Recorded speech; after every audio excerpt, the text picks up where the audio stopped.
untuk melakukan makar, memisahkan sebuah wilayah, ingin dikuasai. Ini sudah sebenarnya makar, selain undang-undang kelautan. Jadi poin yang sudah tadi dijelaskan cukup jelas. Saya pikir nggak perlu lagi saya menyampaikan yang terlalu panjang dan lebar. Tapi ini fakta bahwa rakyat berani melawan kebatilan, rakyat berani melawan ketidakadilan. Wajib harus dibongkar itu pagar-pagar itu, karena sudah melanggar aturan-aturan. Bayangkan, ternyata sudah ada HGB. Laut ada HGB. Ada HGB. Sebentar lagi langit di HGB. Luar biasa itu. Undang-undang dasar, ya, bumi, air, dan kekayaan alam ini dikuasai oleh negara.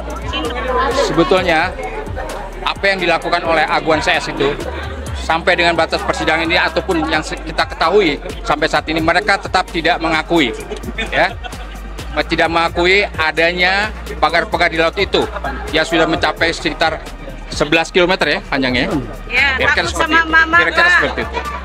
Nah, tapi jangan lupa mereka pun juga berusaha menyelundupkan hukum. Sebetulnya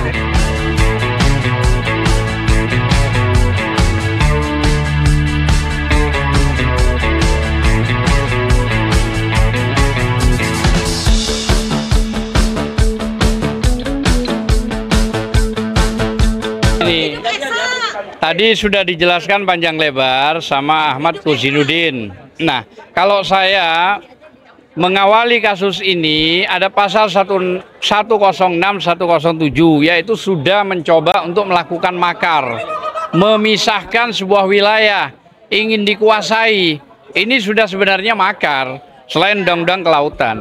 Jadi poin yang sudah tadi dijelaskan cukup jelas. Saya pikir nggak perlu lagi saya menyampaikan yang terlalu panjang dan lebar. Tapi ini fakta bahwa rakyat berani melawan kebatilan, rakyat berani melawan ketidakadilan, dan rakyat akan bersatu. Dan informasinya mantan-mantan TNI akan bergabung, tetap akan mendukung ini semua. Dan terbukti TNI Angkatan Laut berani melakukan proses pencabutan, walaupun KKP mengatakan masih butuh penyelidikan. Ini ngaco kalau menurut saya. Ada video yang berkembang cukup pesat, itu sudah petunjuk, nggak perlu lagi hilang barang bukti. Barang bukti tinggal diambil, dikumpulin kok. Itu gampang dan mudah. Mungkin itu yang bisa saya sampaikan. Selanjutnya mungkin dari siapa yang senior, Bang Herman. Monggo.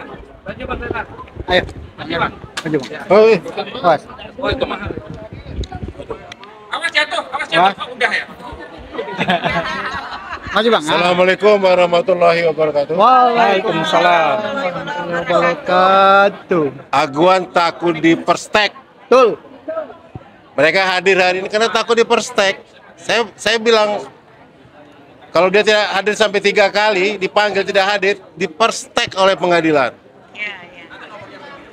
Yang kedua, instruksi presiden suruh bongkar, itu adalah yang tertinggi. Menteri nggak ada apa-apanya itu. Menteri KKP, Menteri Kelautan nggak ada apa-apanya itu.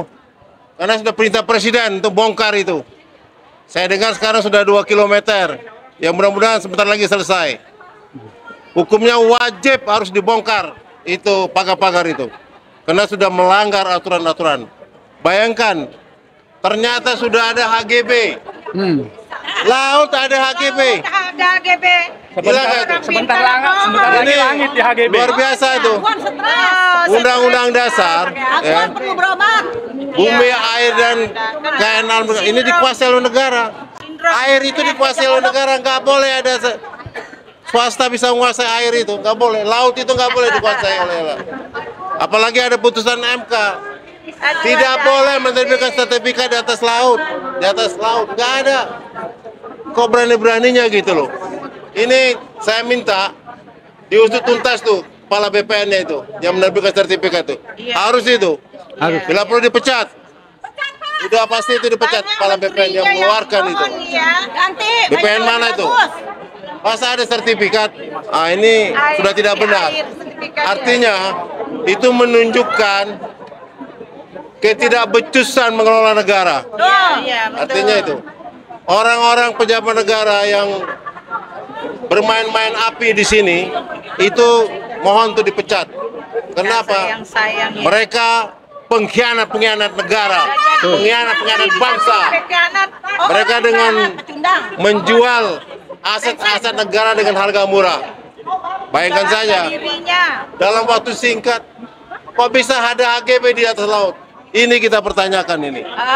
Ya, saya minta Kepolisian Negara Republik Indonesia, KPK untuk mengusut tuntas masalah ini. Ini pasti ada korupsi, ada suap, ya, ada pejabat negara menerima suap di sini. Masih rendah IQ-nya. Takkan mungkin itu. HGB keluar dengan gratis dan tidak ada ceritanya itu. Apalagi ini di laut. Terima kasih. Wassalamualaikum warahmatullahi wabarakatuh. Waalaikumsalam. Jangan jatuh. Jangan jatuh. Narasumber di belakang dong, narasumber. Narasumber ke belakang dong, narasumber. Abang, Bang Fadila. Bang Fadila di sana. Ayo. Pak, Mas Sugeng. Assalamualaikum warahmatullahi wabarakatuh. Waalaikumsalam warahmatullahi Media, wabarakatuh. YouTuber, dan advokat sekalian. Sebetulnya apa yang dilakukan oleh Aguan CS itu sampai dengan batas persidangan ini ataupun yang kita ketahui sampai saat ini mereka tetap tidak mengakui, ya, tidak mengakui adanya pagar-pagar di laut itu yang sudah mencapai sekitar 11 km ya panjangnya. Kira-kira seperti itu. Nah, tapi jangan lupa mereka pun juga berusaha menyelundupkan hukum. Sebetulnya mereka melakukan pengukuran atau patok-patok di laut itu, ya, tidak hanya sebatas pagar laut saja, ya. Faktanya mereka sudah melakukan patokan-patokan atau katakanlah kapling-kapling laut itu, ya, itu sampai sekitar luas 3 hektar lebih, ya. Di pas pinggir pantai mereka melakukan kapling-kapling. Nah, mereka mendasarkan, padahal kalau kita mendasarkan daripada pasal 65 ayat 2 Peraturan Pemerintah Nomor 18 tahun 2021, ya, itu tentang penguasaan hak tanah di atas laut, itu jelas-jelas, ya. Di atas laut wilayah perairan itu tidak dimungkinkan. Kalaupun dimungkinkan adalah hal-hal khusus, misalnya menyangkut bahwa perkampungan itu memang dia berada di atas laut, ya. Tapi kan ini tidak. Jadi Aguan CS itu mengklaim bahwa kapling-kapling yang mereka buat itu adalah hak milik mereka, ya, dengan nama-nama pemiliki yang fiktif, HGB-nya, hak guna bangunannya. Artinya apa? Kalau ini akan terjadi seterusnya, kemudian diproses lebih lanjut, berarti Aguan CS itu akan menguasai lahan-lahan di atas laut itu, di mana nanti dia akan diuruk.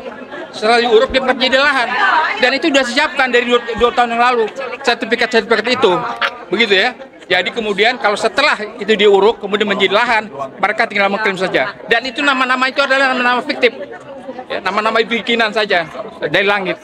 Oleh karenanya perbuatan Aguan itu yang pertama tidak mengakui pagar laut, jelas-jelas, ya. Di persidangan hari ini kita akan persoalkan itu. Yang kedua, laut itu sudah dikapling-kapling, ya, lebih dari 3 hektar lebih itu, ya, di pinggir pantai itu, di kapling-kapling itu. 300 hektar, maaf, 300 hektar lebih. Bayangkan saja, itu ada sertifikatnya, ya.